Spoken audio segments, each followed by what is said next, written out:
friends, it's Crystal from Homemaking on the Homestead, and it's time for another episode of Cooking for Two, a week's worth of dinner meals that I made for my husband and me. I hope this video gives you some inspiration, menu ideas, menu planning thoughts, new meals to try maybe, and just sometimes we get stuck in a rut, and it's just nice to see what somebody else is cooking and maybe help give us some new ideas. All the recipes and the links to the recipes and all that good stuff is going to be posted below in the description box. Hope you enjoy. It was a rainy Sunday, and I decided what we really needed was some good old-fashioned comfort food. I planned to make meatball stroganoff using frozen meatballs from Costco. I started by chopping up some mushrooms and some onions, and I put a little bit of butter and olive oil into my frying pan and added all my veggies and let those kind of cook up until they were nice and soft. And then I sprinkled in flour, stirred that around, and I just kind of stirred and let it all cook so you get some of that flour taste cooked out of it. Then I added 4 cups of my own homemade chicken stock. You could use store-bought, and I just kind of brought that to a simmering point, and then decided to add my meatballs, about a pound, probably maybe a little over that, pound and a half, and I let that cook and let the gravy kind of thicken up. And I like to cut my meatballs in half, and I just use scissors to do that. The meatballs are kind of big meaty pieces, so I like it better when you get a little bit less meat in each bite. And then I seasoned them with my favorite seasoning, and you could use whatever type of seasoning that is your preference. I stirred that up, let it simmer for just a little bit longer, put the lid on, and then I eventually took it off the stove and let it cool down. And while that was cooling down, I cooked up my egg noodles. I ended up using about 3/4 of a 12-ounce bag. They don't expand much when they cook, so I was able to get quite a few in there. At that point, it was cooled down enough to add the sour cream to the stroganoff, and I used a little bit more than half. You could use what you want, but I wanted it nice and creamy. And I just let that sit there. My noodles were done, and I decided it was time to make some biscuits.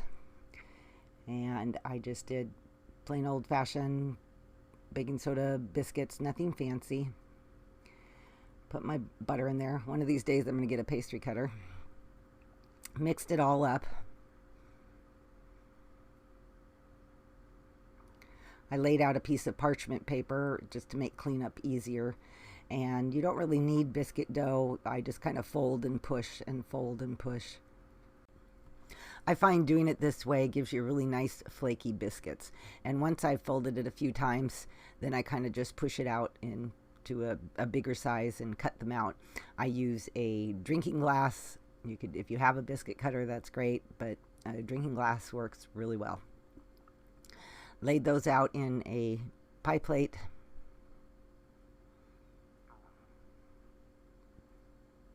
And put them in the oven. While those were cooking, I decided to cook some frozen green beans. These green beans from Costco are absolutely delicious.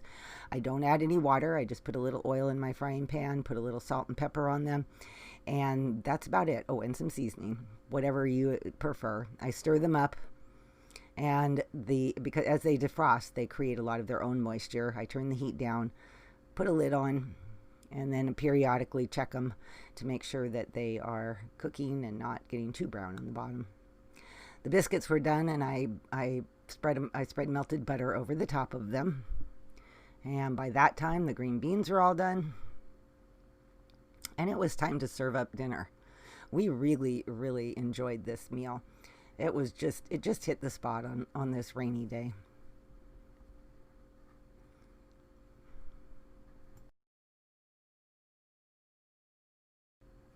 On Monday, we had plenty of that left over. Not as many green beans were left, but so instead I just quickly cooked us up or chopped up veggies for a quick little side salads for each of us. And that was a nice accompaniment to it. Otherwise, it was exactly the same thing. The leftover green beans I let my husband have, and I had some cornbread left from a previous meal too, so we finished that off. On Tuesday, it was time to pull out my Instant Pot. I had a rotisserie chicken from that we had a couple nights of chicken from it, and now it was time to turn it into chicken enchiladas. But before I could do that, I needed to make some chicken stock. The recipe calls for that, and I'd used up what I had. So I quickly made up some chicken stock, and I'm posting the links to all these things below, like I said. While that was going, I decided to make some Mexican black beans as a side dish. I put a little oil in my pot, some minced up onions. I opened a jar of my own home canned black beans. You could easily use canned, and you put everything in there, including the liquid. And then stir it up, let it heat up, and put your seasonings in, which were salt, cumin, and a little bit of garlic. And I just let that simmer. At that point, my stock was done, although still quite hot, and I strained that out and measured out what I was going to need to make my enchilada sauce, and then removed the meat from the bone.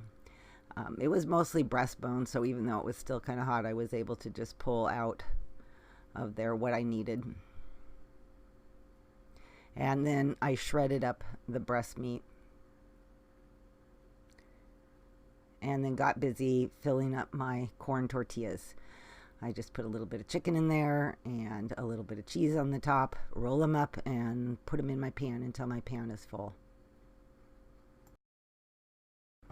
Now it was time to make the enchilada sauce. I just heated up some oil, added my chili powder and flour, cooked that up until it was kind of bubbly and boiling. Then I added my chicken stock,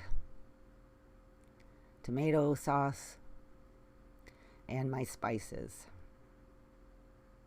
And I stir that up until it thickens up.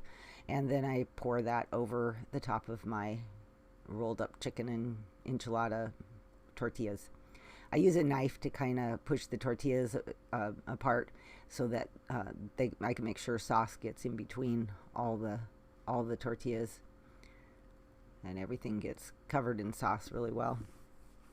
And then I top it with cheese and bake it in the oven. It takes about 20-30 minutes. I wanted to kind of throw a salad together with a few bits and pieces of leftover veggies I had, and my spinach. There was a few pieces in there that just weren't looking so hot, so I took those out and gave those to Mr. Becky, and ended up being able to finish off that bag of spinach. I had a little bowl of salad left that I hadn't gotten eaten from the night before, so I just kind of dumped that in there. I had a chopped up tomato, and I threw a little bit of green and purple cabbage in there, and it just made for a quick, easy salad for us.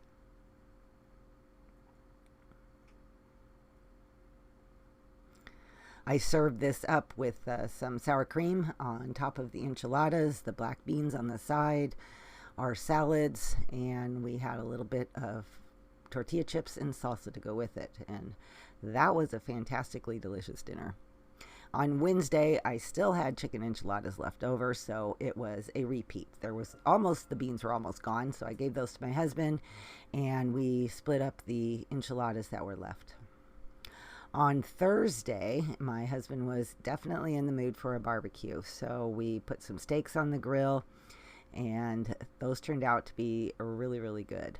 And I served those with a little bit of French bread that I had to use up. I cooked up some more green beans and some shrimp that I had, and cocktail sauce that I had, the shrimp I had in the freezer.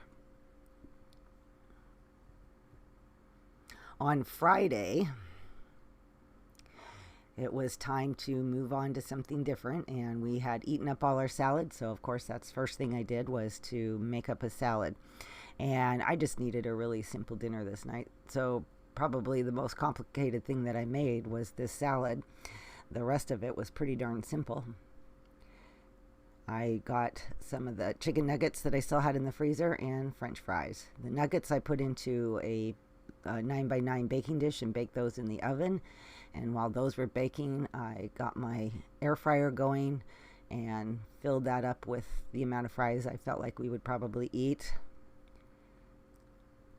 And I put those in there. I know it says 370, but actually it cooks at 400. And it says 15 minutes, but I bring it down to about 7 or 8 minutes and cook for half the time. When that time is up, I pull them out and I stir them up, just to make sure that the ones that are closer to the bottom or on the bottom, you know, get nice and brown. And then I put it back in and I do the same thing. Set it for 400 and do another 7 minutes. Or 8, depending on the fries. If they're really thick, I might do 8, sometimes even 9 minutes. And the chicken nuggets were done, and I was ready to serve us up. So while it's not fancy, it certainly was a good meal. I put a little ketchup and ranch dressing for dipping fries and chicken nuggets, and we had our salads. There was a little bit of steak left over, so I gave that to my husband, and it made for a really simple, easy dinner. On Saturday, I started out by peeling a couple large sweet potatoes and chopping those up. I lined my pan with parchment paper because I just don't like it when it sticks.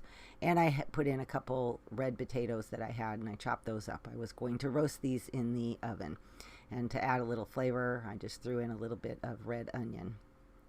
I drizzled that with olive oil and seasoned it with salt and pepper and garlic and herb seasoning. Stirred that all around and baked that in the oven. And man, those turned out good. I didn't get video coverage of it, but we barbecued salmon patties and some corn on the cob, and it all made for just a really delicious dinner.